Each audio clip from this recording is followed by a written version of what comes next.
Hey everybody, it's Jonah Lupton again with another episode of Startup Sense.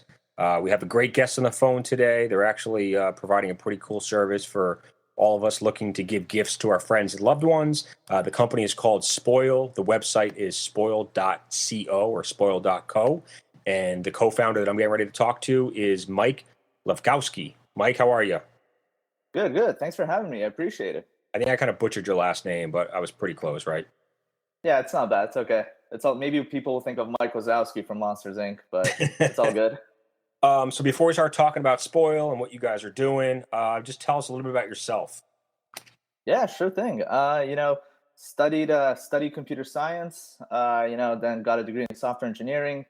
Worked a bit all over the map. Was a teacher's assistant for a while. Worked at Amazon. Never had like a real like a real full-time job. It was always like part-time work here and there. And then finished school. Decided do I go back to Amazon, find a corporate job, or do something else? Decided to do something else. Started a previous startup.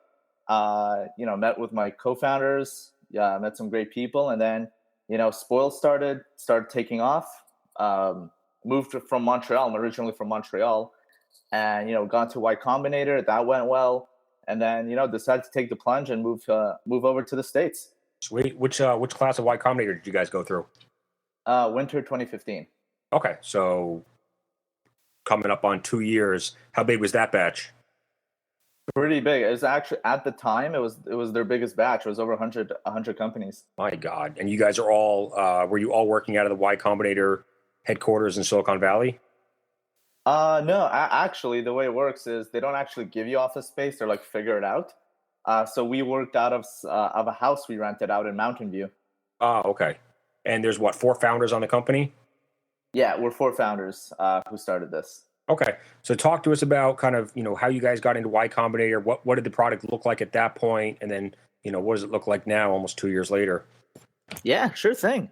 So basically when we were applying for Y Combinator, Spoil was very different. It was actually, at that point, it was only about 3-4 months old. And we had the same mission statement, just how can I press a button and make someone's day, but a very different execution. It was basically, you would choose a price tier of like 30, 40, dollars, maybe 60, 75, depending on your budget. And you would describe the person to us and we would send out a mystery box.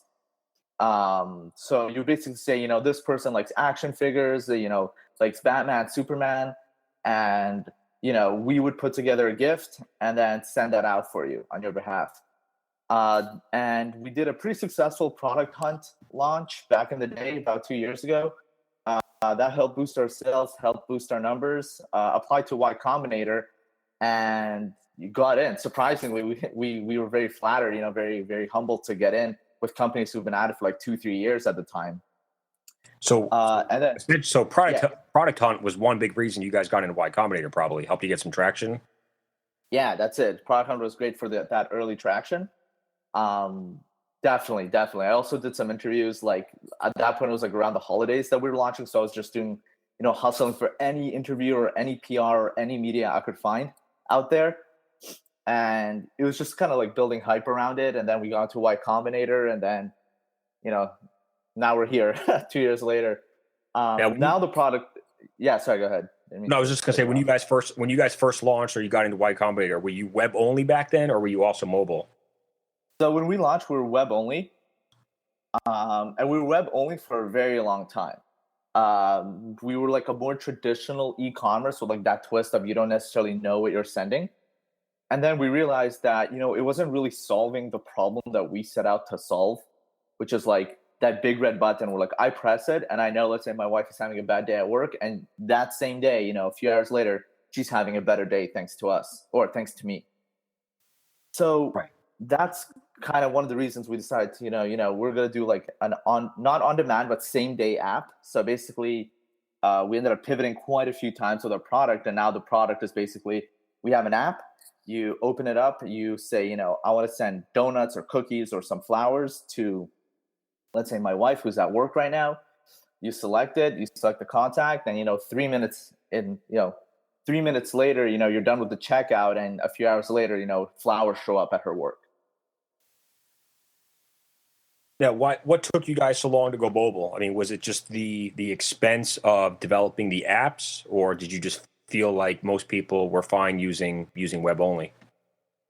At first, we thought people were fine using web only. We kind of wanted to exhaust our options with it and see are we able to make this work in this way and that way? And it's like the 80-20 rule. You'll do 80%, like 20% of your work is going to be like 80% of your results. And so we did like pivot and move around in web only quite a few times, and then we just decided, like this isn't going to work on web.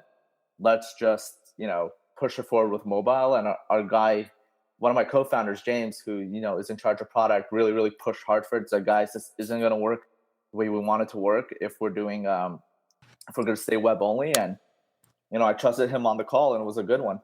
So, what types of items can people send to their friends and loved ones through the app, and how do you guys kind of pick and choose what items should be on there? And then, are you guys are you curating these items yourselves? Are you working with third party companies? Like, how do you guys set it up?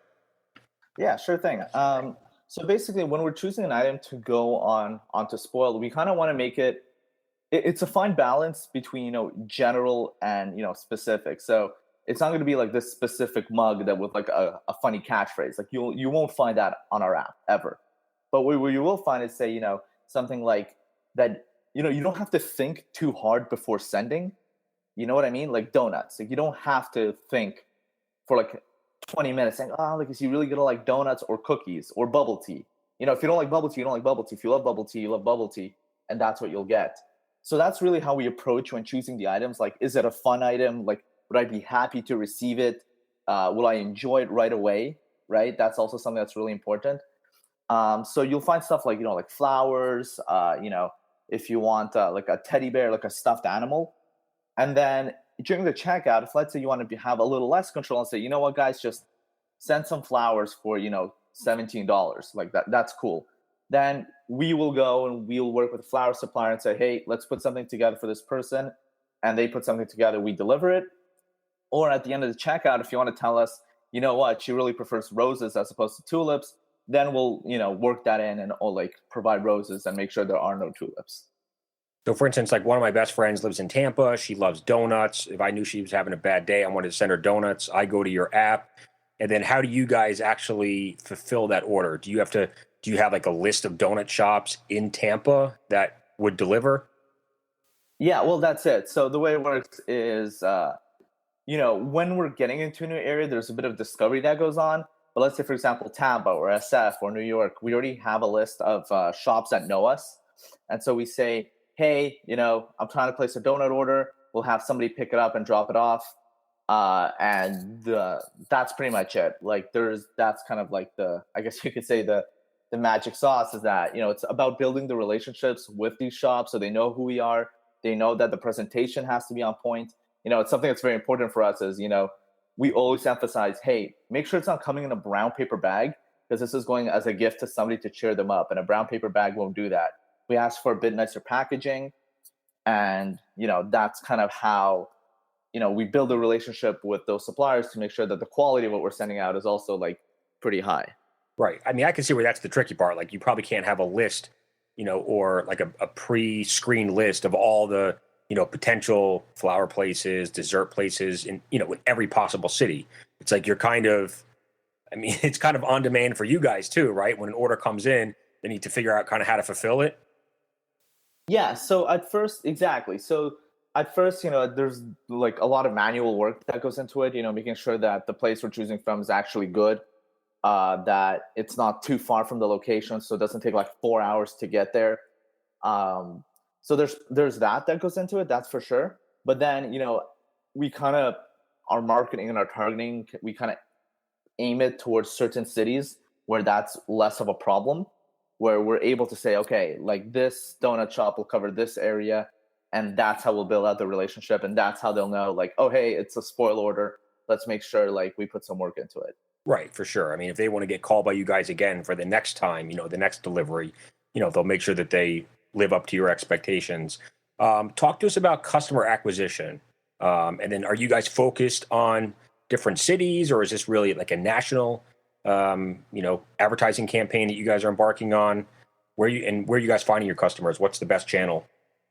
Yeah, sure thing. So a lot of so our focus right now is we say, outside of a few pockets in the US that's like really hard to get to, we say, we'll do our best to deliver nationwide. Like if you want to send it to somebody, in the middle of nowhere, we'll really do our best to make sure it gets there. If for some reason there's just absolutely nothing around that person, we will notify the user and apologize, obviously issue a refund. But that doesn't happen very often. In terms of actual advertising, we did another very successful product hunt launch again, which kind of helped us get that early base of early adopters. People who like to try new products. We actually finished number one that day. We beat out all the competition for our product hunt launch.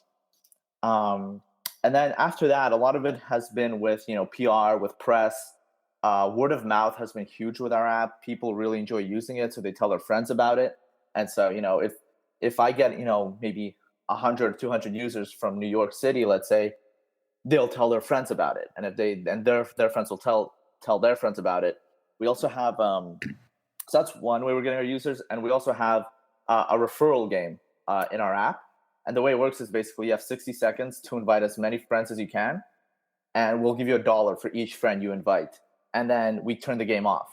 And then it comes back like maybe a week later, we'll turn it back on, say, hey, the game is back on. And that really engages people in, playing and inviting their friends. And it makes it a more fun referral program than normal. Right. What has that done in terms of, new user growth? We just launched it actually. So Okay. Hard to put numbers on it. Right. But we tested with around 20 people and around 400 invites were sent out. Sweet. So 20, Yes. so 20 people all invited on average, another 20 people. Yeah, pretty much. So now the next step of the funnel is, getting those people and pushing them down the funnel and saying, hey, onboard and come by and come check us out. This is Jonah Lupton, founder of the Lupton Group and host of the Startup Sense podcast. Are you struggling to find the right tech team to build your company's website or mobile app? Maybe you've developed a product but need help with your go-to-market strategy, including branding and marketing. Well, stop worrying, because my team at the Lupton Group can assist you with all of those needs. We specialize in helping entrepreneurs and startups of all sizes launch and grow their businesses. For a free consultation, you can email me at jonahlupton@gmail.com or visit our website at luptongroup.co. I mean, is there what's the busiest day of the week or busiest time of the month or of the year? I mean, you guys have that data yet? With our new app, not really. I have noticed that generally speaking, it's Wednesdays. That is always the peak day of the week. I'm not sure why. Weekends are a little slower, and I think it's because people are together. Like, you're not going to surprise your wife at work if you're both together at home, But time of the year for this current iteration is hard to say because it's relatively new, the app. But busiest time of the week is Wednesday. What other types of products do you think you guys will eventually kind of add to the platform? Oh, that's a good question. So normally it's my co-founder James who takes care of that with one of our sourcing people to see what we can. But we always try to go for products that are easy to send and like fun to send. And we're going to start focusing more on products that are a bit more male centric. Because right now we got some feedback that's like like if I want to send to like my guy friend or my brother, they're like, it's a little girly, some of the stuff on the app. Right. I mean, that's what our users say, right? So we're going to try and figure out something that's a bit more male centric, maybe try to get a beer, not subscription, but like maybe some like craft beers in there and see if we could get that to work. Yeah, a nice bottle of vodka or scotch or something like that. Exactly. Yeah, that's it. Something a bit. Everybody loves it. Yeah. And you need something that's certainly like, universal across the country. That's it. Now, how do you guys make money?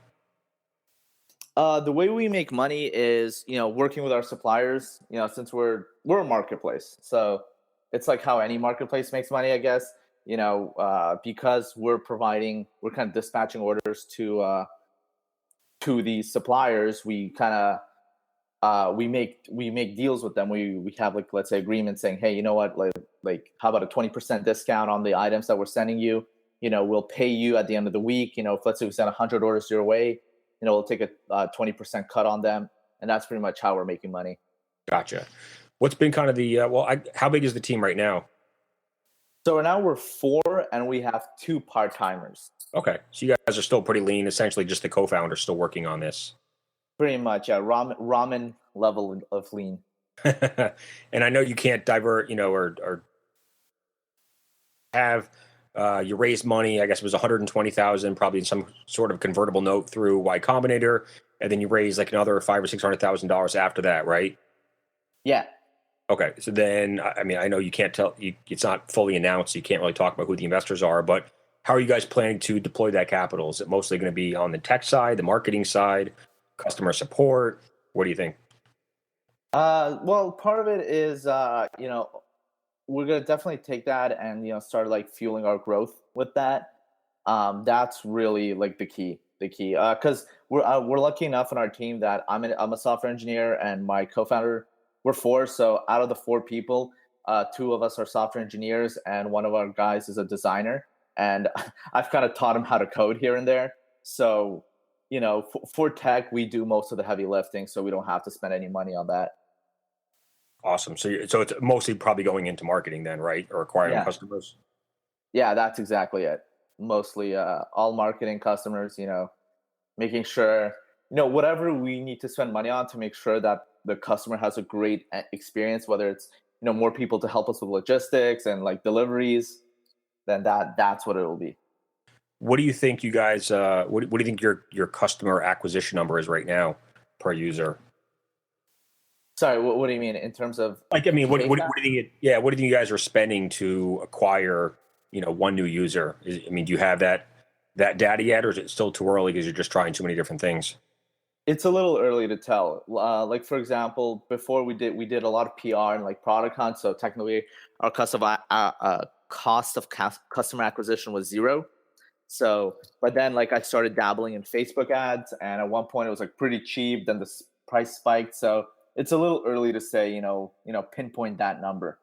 Right. Yeah. I mean, I've been dabbling around with some Facebook ads myself, and I'm still not sure I'm actually, getting the value out of it. I guess I got to stick with it a little bit longer and then just track conversions and whatnot. What Oh man.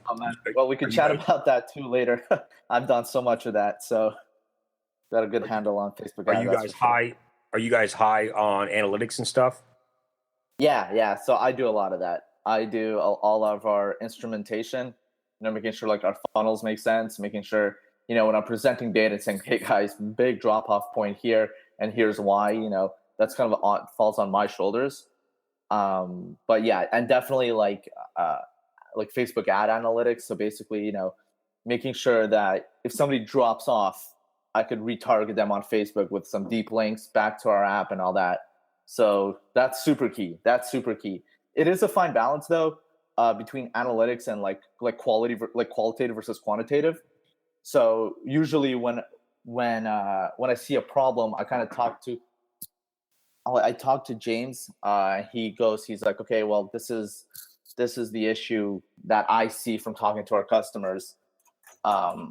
So we try to match up our qualitative with our quantitative data. That's for sure. It's important not to get too stuck in numbers.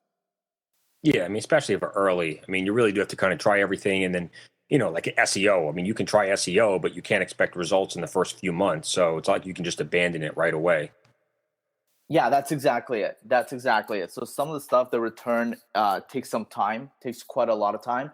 And the other thing is like, especially for early traction, it's important to like stand back and listen to your users, right? So if let's say you think something's working, but like 10 out of 10 or 100 out of 100 or 200 out of 200 people are telling you, hey, this part of your product actually kind of sucks, then, either your numbers are wrong or all 200 people are wrong. So sometimes like you have to like reason about that. You know what I mean?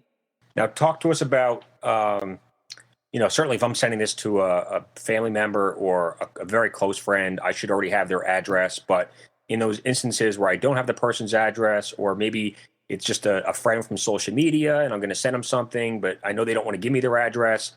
How do you guys get around that? Like, are you able to contact that, the acceptee or whatever you call them, and get their Spoiler and address from them? spoilee. Yeah, we have like a little internal term, spoiler and spoilee. So, we know who's getting the gift and who's sending it out. So the way we go about it is, if let's say you know the address and like everything's like hunky dory, no problem, goes through.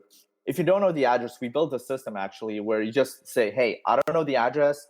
You go through the purchase, and basically we have this notification system where we send out a text to the person saying, "Hey, you know your friend John is trying to spoil you.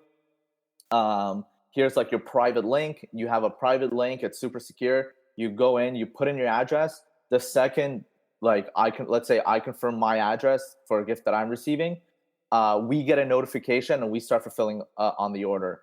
If after 3 days, let's say the person doesn't respond or thinks it's a scam or it says like, what is this? Like I don't trust you. We will reach out personally. So like one of us will just give the person a call saying, hey, somebody's just trying to deliver you a gift. Like this isn't a scam. We're a legit company. You could check us out. And if we still don't get it, then we issue a refund to the user. We say, what, sorry, we tried our best to get the address. But maybe the person's out of town. Maybe he just really wants nothing to do with this. So we do want to make sure that, our users don't feel ripped off. So we kind of let them know like, hey, okay, we're giving you that refund. This is risk-free. Don't worry about it. Right. Gotcha. What type of kind of repeat business are you guys seeing from your users? So that's actually a pretty good question. In the first, within a month, we have about 30 to 40% recurring usage. So if let's say somebody comes and sends a spoil and we deliver on it, chances are sometimes we have somebody sending like 6 spoils a day. Our record, I think, was 10. Somebody sent out 10 spoils a day. Yeah, that was like definitely an outlier, but we were I had more money, I would do that. I don't have enough money or enough friends, so. That's it. Me too. I'm like, who is this person? How do you even know so many people? Well, that's what I mean. Like Spoil is interesting, that name, because like I know some guys with plenty of money that, just like the idea of spoiling girls, to kind of try to show off or look like a big shot. So, I mean, alpha male that could be a great customer for you guys too. Yeah, so we've seen a lot of very different customer personas. Spoils between couples is really, really big. One of our like biggest power users has probably used us upwards of 20 times now since we brought him on as one of our beta users, like back when we were like we weren't even live on the App Store. We just had a test flight app, and this was like back in August, I believe, or September. No, it's probably in September. And he started using us like right away. He's like, guys, this is like amazing. So our repeat usage is pretty high, definitely 20 to 30%. And then as the months go by, the attrition rate obviously gets like bigger and bigger and people drop off more and more. But on average, people come back and use us. I'd say, probably 50% use us at least more than once. Now, how do you tap into, and this is kind of a crazy question, and hopefully I'm not getting into like some weird territory, but the Amazon wish list is like a big thing where celebrities or, playmates, I mean, whatever, like they all have their Amazon wish list and guys will go on there and send them stuff. Like, are you able to tap into, like, is that going to be a segment for you guys where, let's talk about like, an attractive woman on Instagram that has 1 million followers. Like out of those 1 million followers, there's probably tens of thousands of guys that would like to send her something. If they wanted to use your platform, are you guys able to contact that Instagram celebrity and send her something? Yeah, for sure. So the one thing we actually developed, and it's not for public use, but it will be soon. It's just we didn't get around to fully finishing the feature. But if let's say you're on Instagram and you're a celebrity and you wanna you wanna do something like, for example, set up like people will spoil you, but part of the proceeds will go to charity. For example, we have this Spoil username. So basically, you could reserve your username on Spoil, and it'll be like at Jennifer Aniston or whatever. And then at this point, you don't even have to know the address. You don't have to have the person in your phone book or anything as a contact. Instead of searching through your phone book, you just go at Jennifer Aniston, and then this also helps a lot with privacy. Basically, you put that tag. We have all the information on our end, right? And then the purchase will go through, but you don't know the address, you don't know the phone number, you don't know anything. You don't know where it's going. You just know it's going to that user. You just know their username, right? Okay, interesting. Yeah, I can see where. I mean, that could be pretty interesting, especially, if you partner up with a charity or something like that, a group of charities where, the celebrity is getting spoiled, but they're also doing some good out of it. And, the follower feels happy. Yeah, that's exactly it. That's kind of like, we didn't quite finish executing on that strategy, but the framework for that is there. And then, taking to the next level, if, all our users have their usernames and, they say, hey, want to spoil me, and they share their at username, then anybody could just send them something, throughout the day. Right. What's been the biggest challenge so far for the company? Challenge, it's kind of, separating ourselves from, the gifting market. It's a very, very saturated space. People think gifts, they think of, gifts.com, Amazon gifts, like great companies, don't get me wrong, but it's not exactly what we're doing. So it's kind of trying to kind of redefine and re-educate people on that. And I guess the follow-up challenge for that is when you think, hey, I want to send a gift to somebody, you think, like, is it their birthday? Is it, is there a holiday coming up? Is there, like, why would I do that? But what we're kind of drive the message home is that, listen, like, you don't have to wait for a birthday to make someone's day. You know what I mean? Like, you could just do that right now for like $10, and we'll deliver some cookies, for example. So that's kind of like that challenge. It's kind of working around that stigma of, oh, it's a gift, it's probably going to cost me like $50-$60. I have to wait for an occasion, et cetera, et cetera. Right. So you have to change people's mindsets where, sometimes it is that $10 or $15 gift. Doesn't have to be anything elaborate, but it just shows the person that, they're on your mind, that you're thinking about them, that, whatever, like they're having a bad day and you just want to cheer them up. I mean, sometimes that means more than buying them something, for $400 for their birthday. That's exactly it. It's kind of like getting that message out, getting that message across. I would think, the big, I mean, certainly birthdays is probably big. I would think Valentine's Day is probably big, right? Yeah. Yeah, definitely. I mean, capitalizing on, birthdays and Valentine's Day, I mean, that's like what the things we try to leverage for, like, that hook. So people are like, oh, cool, like, spoil, like, this makes sense. But what we're trying to get better and better at, and I don't think, we're there yet, is, telling the person, hey, it's not Valentine's Day. Check us out. You can still do something good today. What types of brand partnerships are you guys exploring with other companies where there may be some cross-marketing opportunities? Well, we're currently not there yet. I started thinking, I think brands, kind of similar to Tom's and to, a brand like my friend's company, which is an amazing company, Give Me Tap. Brands that aren't just about, you buy something for yourself, but you do something for somebody else. Those are the kind of brands we would want to work with, but we're just not there yet. Like, we're still focused a lot on product and customer experience before, moving to that next step. Gotcha. How did the founders all come together? How do you guys know each other? So this is a really funny story, actually. I was doing an internship at Amazon, and I was still studying back in Montreal. I was still a student, and I got an email from the dean of software engineering saying, "Hey, there's somebody who wants to meet you. He's looking for like a talented engineer who he wants to start a company with." And in my head, I'm like, "Oh man, like, I've heard this story before. We're going to build the next Facebook, become billionaires. He'll have 99%, but I'll get 1% and still be really rich." I'm like, I've heard this so many times. You know what I mean? But then I came back to Montreal, and the person that the dean of engineering, introduced me, emailed me again. He's like, "Hey, listen, like, let's meet up." And I figured, okay, you know what? Like, no point in burning a bridge before I even know what's up. And I'm like, hey, sure. Like, let's go meet up. We met up at a coffee shop, and he actually turned out to be a student like me. At Concordia, which is the university we studied at. We hit it off really well. I kind of realized, okay, this guy like really complements my skill set, because he was like more business minded, more, just like a different skill set. And at this point, I was in my last year of university, and I was in a group with one of my other founders.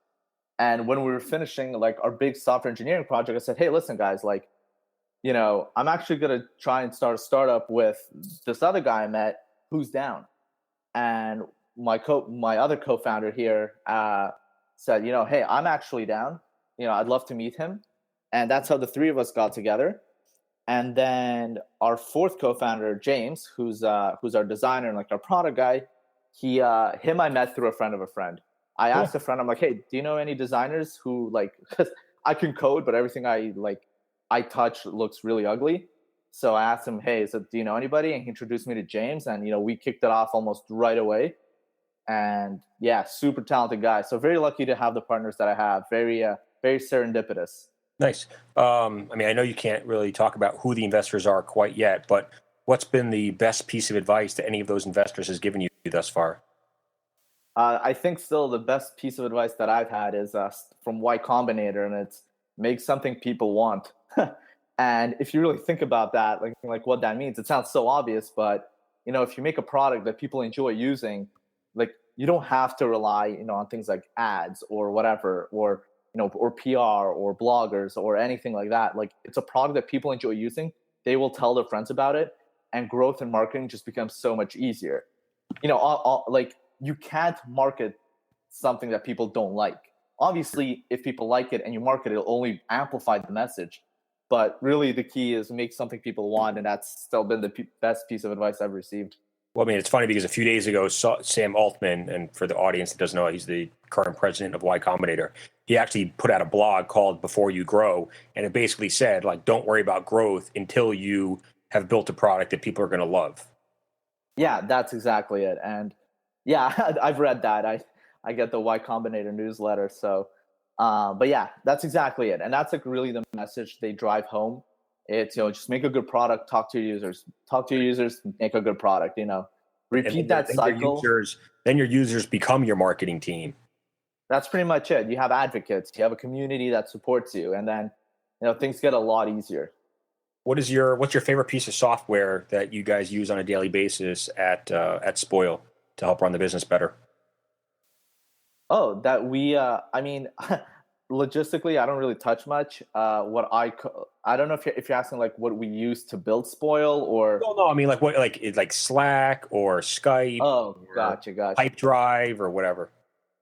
I mean, we use. I don't feel any particularly strong emotion to any of the software we use. For me, it's more like a means to an end. But like Slack is super useful. Obviously, since we all work remotely, we have to kind of keep each other in the loop and stay in touch. So Slack is super useful for us. We rely on Google Drive really heavily to get all our documents in a row and like all my sheets.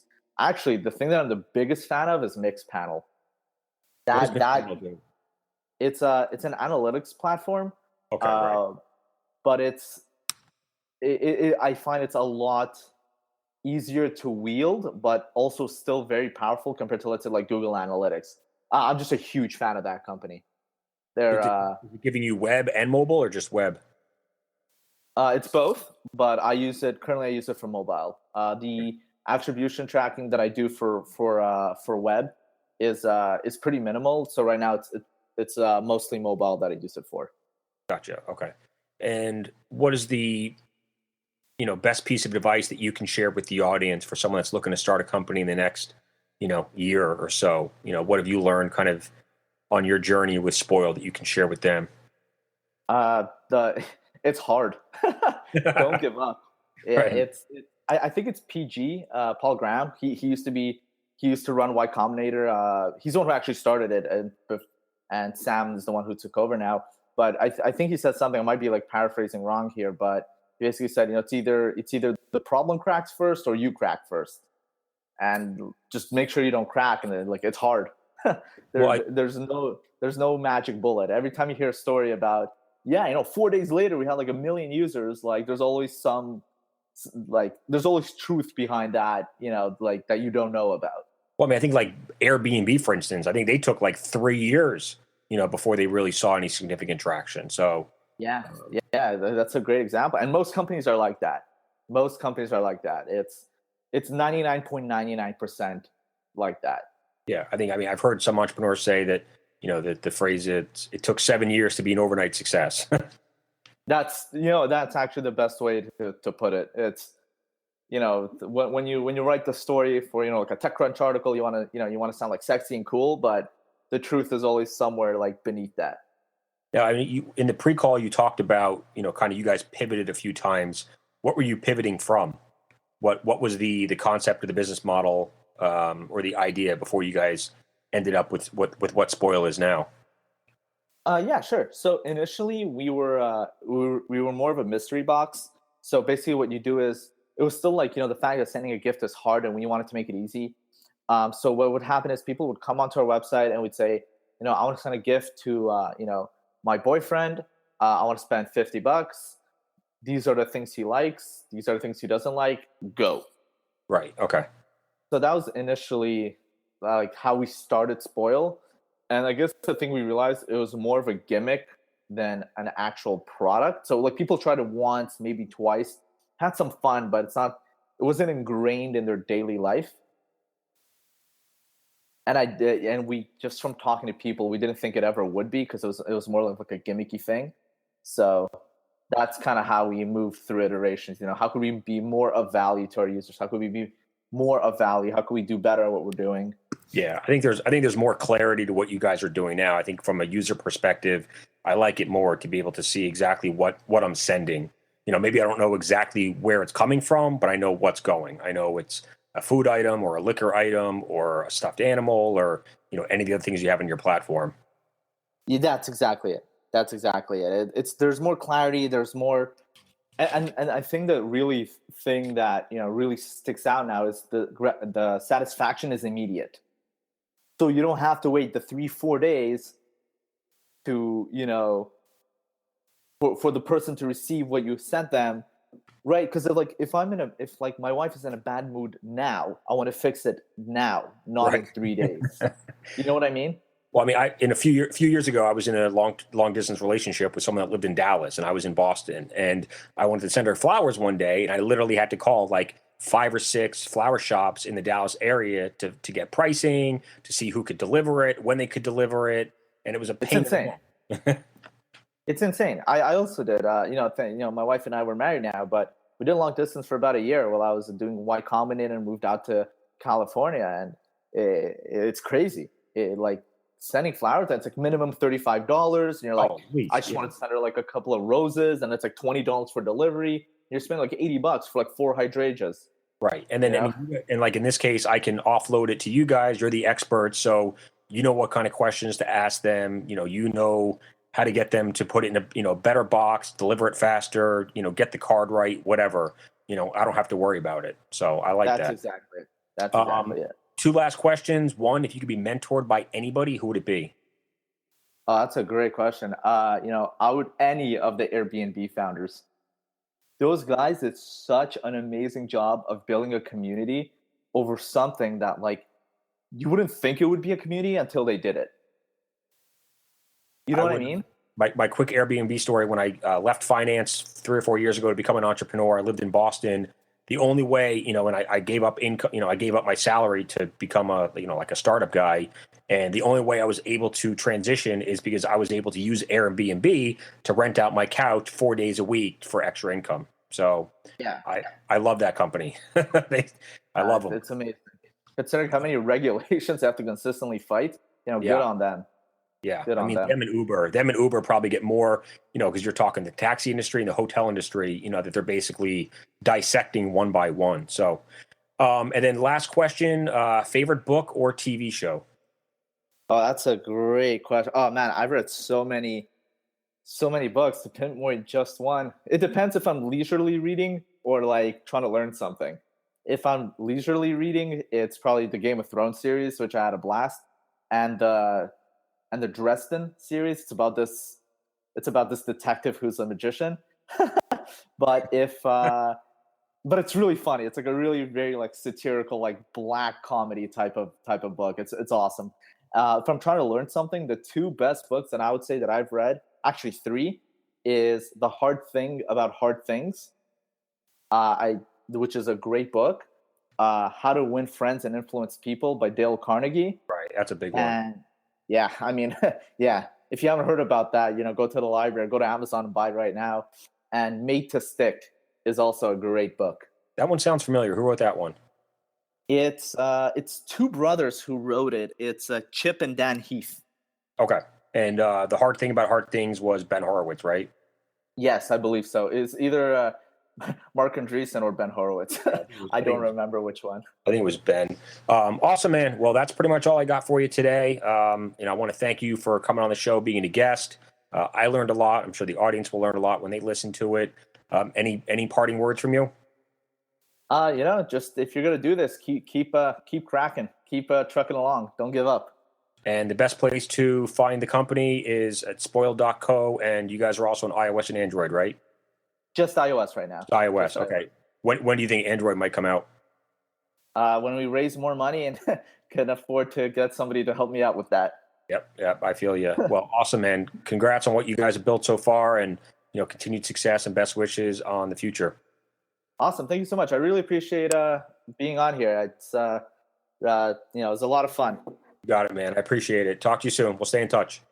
Absolutely. Have a good one. You too.